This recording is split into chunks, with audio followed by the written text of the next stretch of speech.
our presentations about Chapter 3, that is, managing the environment and the organization's culture. This is our team members. We have 4 people in our team. And these are some key ideas that we must remember after learning this chapter. So first, let's find out about the context, the actions of managers according to the omnipotent and symbolic view. So the meanings of omnipotent view is that managers are directly responsible for success and failure of the business. And the symbolic view say that a manager's ability to affect performance outcome is influenced and constrained by external factors. Therefore, the performance of company is influenced by factors over which managers have little control, such as economy or customers. These are different components of external environment. For the economics component, it includes factors such as interest rate, inflation, or stock market fluctuations. And for the demographics component, is concerned with trends in population characteristics such as age, gender, or education level. And for the political or legal components, it looks at federal, state, and local laws. And on this side, we have social culture. This is related to cultural factors such as values, belief, or patterns of behavior. And the technological components consist of scientific and industrial innovations. And the last one is global components. This encompasses those issues associated with globalizations and a world's economy. Having little knowledge about what is external environment, now we will answer the questions how the external environment affects managers. The impact of such changes on jobs and employment is one of the most powerful constraints managers face. The external condition is not only affect the types of jobs that are available, but also influence how those jobs are created and managed. And another constraint posed by external environment is the amount of uncertainties found in that environment. Environmental uncertainty refers to the degree of change and complexity in an organization environment. This is the environmental uncertainty matrix, and in the cell 1, which is stable and simple environment, represents the lowest level of environmental uncertainty, and therefore managers have the greatest influence on organizational outcomes. And in cell 4, which is dynamic and complex environment, is the highest level, and managers then have the least impact on their business result because uncertainty poses a danger to an organization's effectiveness, and managers try to minimize it. So, give a choice, managers would prefer to operate in the least uncertain environment. However, in reality, that choice is rarely controlled. And the last thing is stakeholder relationships. This is very important because stakeholder is the group that has a significant impact on organizations' decisions and actions. Therefore, managers should pay more attention to manage the stakeholder relationship because this is the right thing to do. Part 3, we will talk about organizational control, constraints, and challenges. So, an organizational control is simply just a way that people do things, and the control can help an organization to distinguish it from the rest of the organization. And there are 7 dimensions that will shape an organizational control, which are people orientation, outcome orientation, team orientation, stability, innovation and risk-taking, and attention to detail. So, different organizations will have different control. Like the first company, the manager don't really encourage their employees to be creative or risk-taking, and they also have strict rules to reduce the innovation.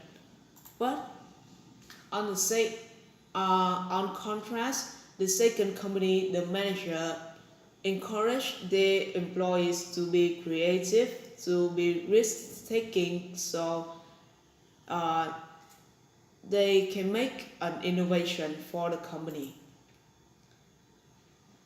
A strong control company, just take an example as Walt Disney. A strong control company will have a high connection between their manager and their employees. And at Disney, they don't have really strict rules, and the manager always encourage their employees to think out of the box. So the best idea always come from their staff. And where the control comes from? The control usually come from the founder vision. And the smaller the organization, the easier to establish the control. And once the control is established, the other practice will have the other practice to help maintaining the control. And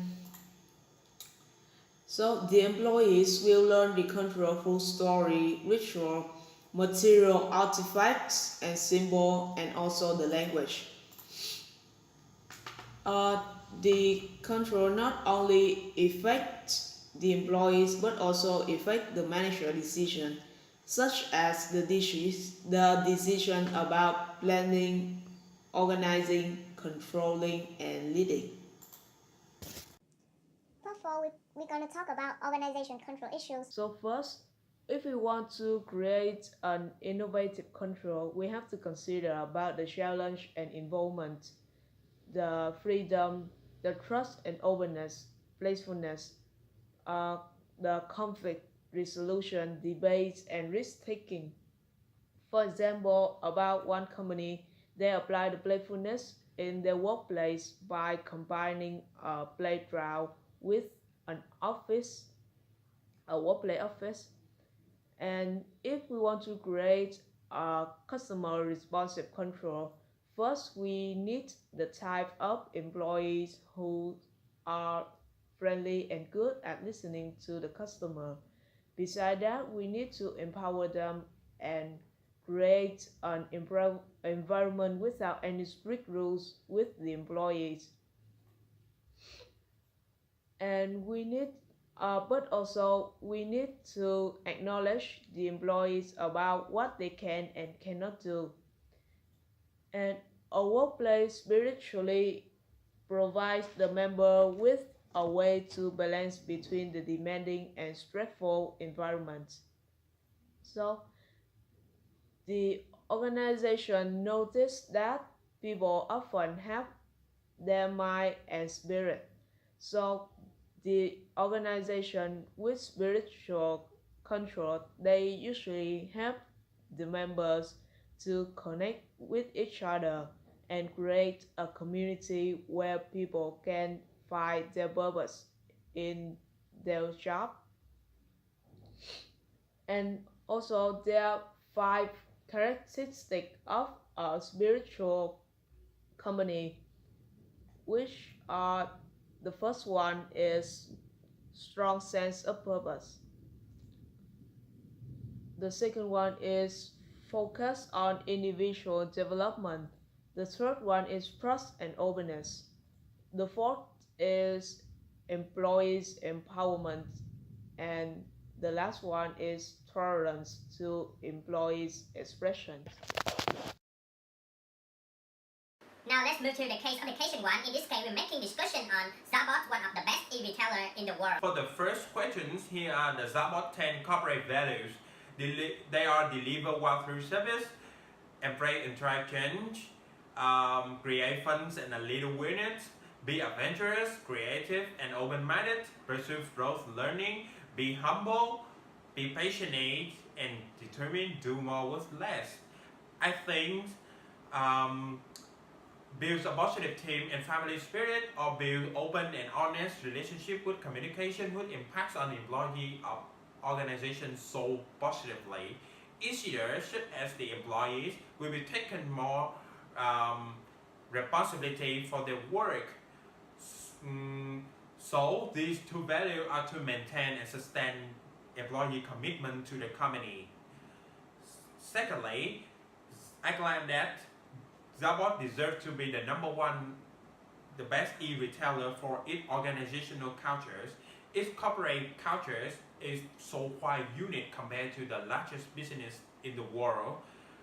At Zabot, fairness is the leading criterion, which every member has the same position, same role, and the same power.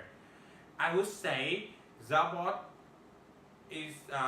corporate value is higher on innovation, risk-taking, team orientation, and people orientation, because worker as a partner, job description as role, and partner organized into circle. The beginning of Zabot corporate values is that the 20s, the Chap executive officer of Zabot in 2000 determined to build a culture that allows such things as the awareness and humility.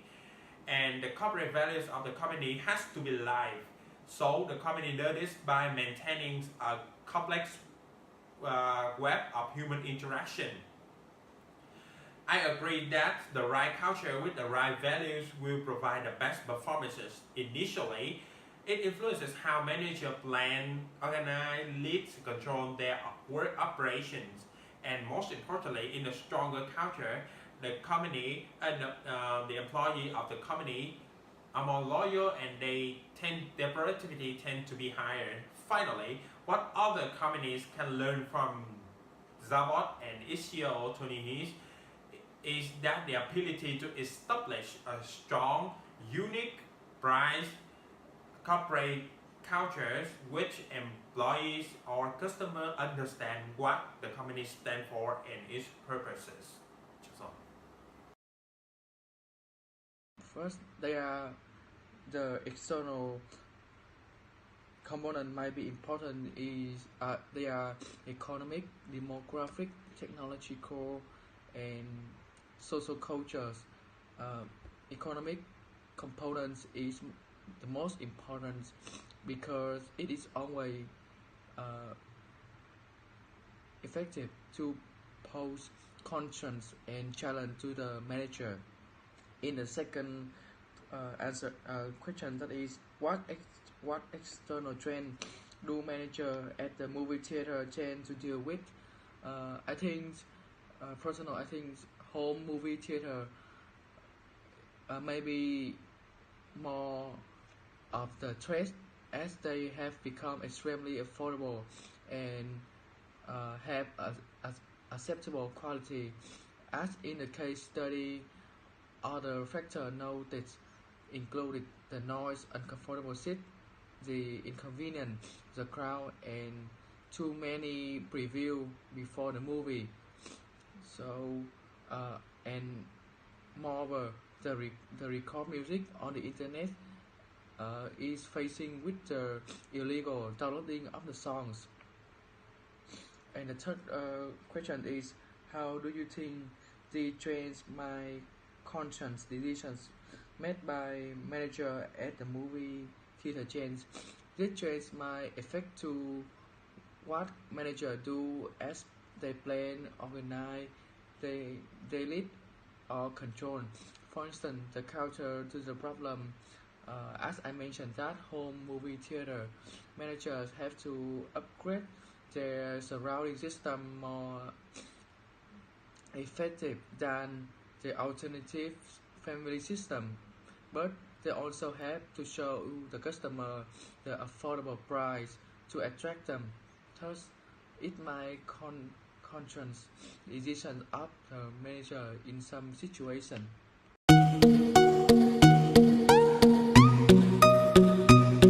Hi guys, in the chapter 4, we are going to present the management in the global environment. Firstly, what is your global perspective? Parallelism, viewing the world solely through one's own eyes and perspective. The manager with parallel attitude always feel that ours is better than theirs, and the United States set a good example. Americans tend to think of English as the only international business, so they don't have a need to study all the languages. However, this could lead to the future problem, which hurt the competitive ability of Americans to the rest of the world. In fact, there are 3 possible global attitudes. Now let's look at each more closely. Initially, ethnocentric attitude is the empirical belief that the best work approaches and practice are those of the home countries. The manager with this attitude believe that the foreigner unlikely to have a needed skill, expertise, or experience to make the business decision as well as the people in the home countries. Secondly, polycentric attitude views that employee in the host country knows the best work methodologies and practice for doing the business. The manager with this attitude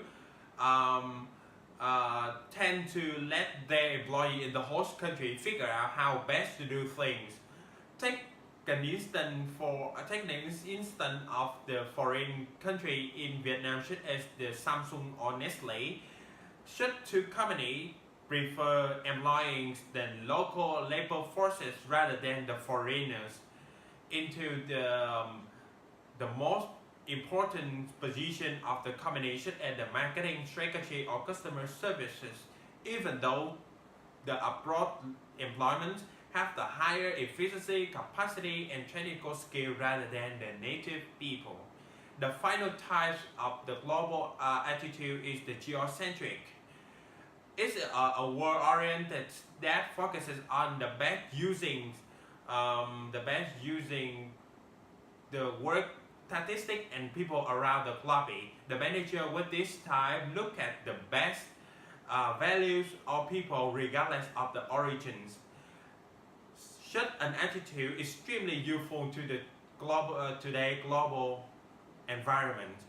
And one important features of the global environment is the global trade, in which the country has been establishing a common agreement for trading together for the benefit, and nowadays it's become more stronger and more indispensable in activity of all countries. Indeed, the global trade is divided into 2 forces: regional trading alliances and global trade mechanism. For regional trading alliances, they are the European Union, NAFTA, North American Free Trade Agreement, Asian, AU, African Union. Their core purpose is that the richer country in the same region can support the poorer country in all aspects of economic growth, education, social welfare, and infrastructure. And another one is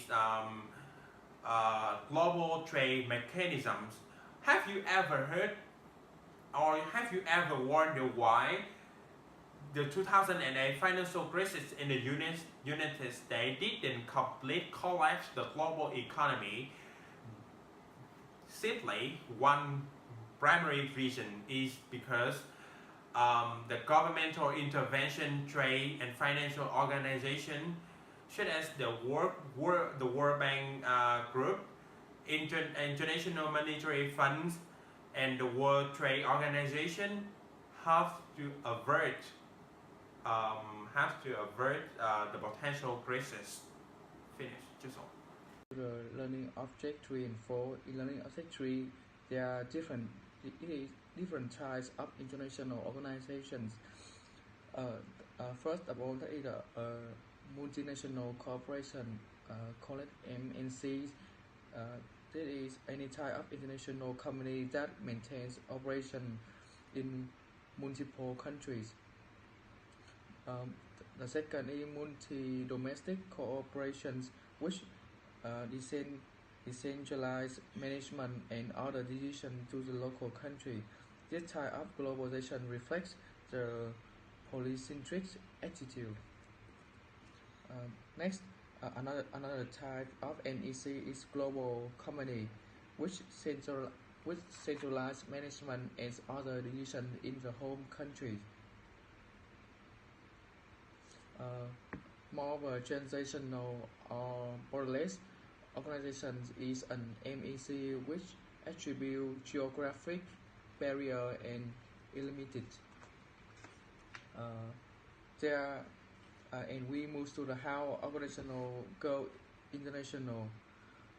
First of all, they often use different approach. Manager who want to get into the global market with minimal investment may start with the global sovereign, which purchasing material or labor from around the world whenever it is cheapest. The next step is exporting. That is making product domestically and selling them abroad. In addition, an organizational might do importing, which involve acquiring product made abroad and selling them domestically.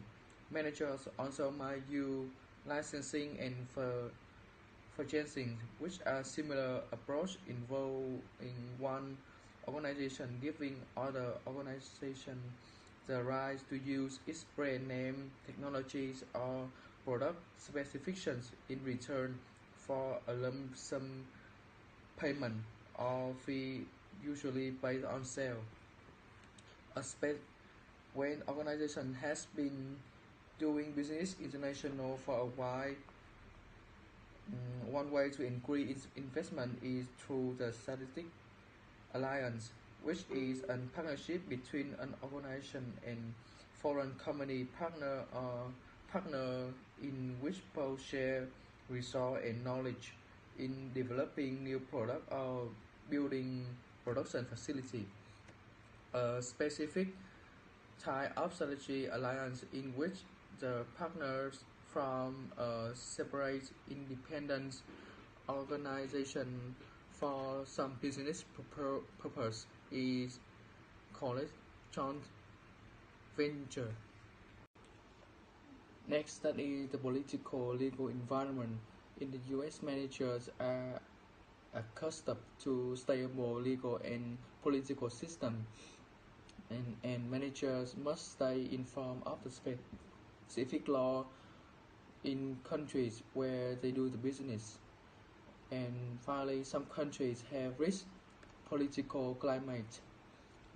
Next, we have the free market economy. That is one of the which resources are primarily owned and controlled by private sector. And another company is planned economy. That is an economic system in which economic decisions are planned by central government. We also have the national culture. That is the value and the attitude shared by individual from specific country and shape their behavior and belief about it. What it is. So now we will move to the case study 1. In this case study, it's just about the problem of bribery. So to find out what bribery means, let's take a look at this video. Forms. But the basics are easy. Bribery offers rewards, both financial and material, to individuals to obtain a business advantage. There are as many types of bribes out there as there are types of business. But however you dress it up, paying a bribe, taking a bribe, or just agreeing to receive a bribe is bad for you, your boss, and the company. So for the questions 1, I was not surprised to hear that bribery still plays a role in communities today, and I am also not surprised that bribery is illegal because it is dishonest and it gives company an unfair advantage. However, companies still participate in bribery because it can be a very direct and successful way to grow the company. And I also think it needs to be outlawed because it corrupts people and builds a very distrustful and unhealthy work environment. And for the question 2, after doing some research, it looks like many countries are attempting to outlaw bribery. Corporations are not allowed to bribe government officials, which was a huge part of the treaty made in 1997. It took years for the US to get other countries to agree to the treaty, but countries in Europe and Asia have also outlawed bribery as well. For the question 3, I believe that there is no possible way to control what happens in the environment. So the best solutions for measures is to have a full understanding of external factors, therefore can have best preparations for the upcoming future. So for the questions 4, I think that the most important thing that the CMAG would have done differently would be doing things the correct way. Morality needs to be on a higher level than what is shown in this example.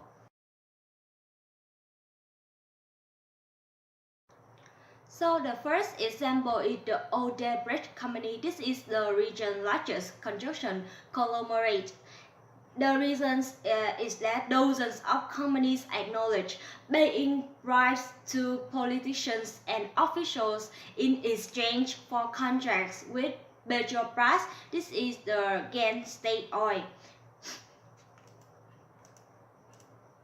And the second example is Ralph Lauren Corporations. This is also linked to bribery. Ralph Lauren was charged with making illegal payments and giving gifts to government officials. And the last example is Kellogg Brown and Root. This is a subsidiary of Halliburton. They were charged with paying hundreds of millions of dollars to secure a natural gas plant construction contract to Nigerian officials. Case study 2 is talk about global stumble. And to summarize the case study, in 2008, Nomura acquired Lehman, and after that, they find out a lot of stumbling blocks between two country differences, and the Nomura tried to fix the problem by blending two countries. And after that, they find out a lot of stumbling blocks between two country differences, and the Nomura tried to fix the problem by blending two countries. And for the first questions, the differences are about the executive compensation, how quickly the decision make, and they also have a little different about the treatment to women. And also, the old Lehman found that the process for getting approval on deals were much slower and more difficult. And for the second question, at first, Nomura acquired the ethnocentric attitude and they believed that the ethnics is the best. But after that, they pursued the geocentric attitude and create a mixture of two nationalities. And for the research about American and Japanese, the first one is the Americans tend to be more individualistic, like they usually care for their own family or their own interests, while the Japanese prefer group protection. And the second difference is Japanese follow high hierarchy in workplace, while the Americans are more outspoken and they don't try to share their idea to the manager.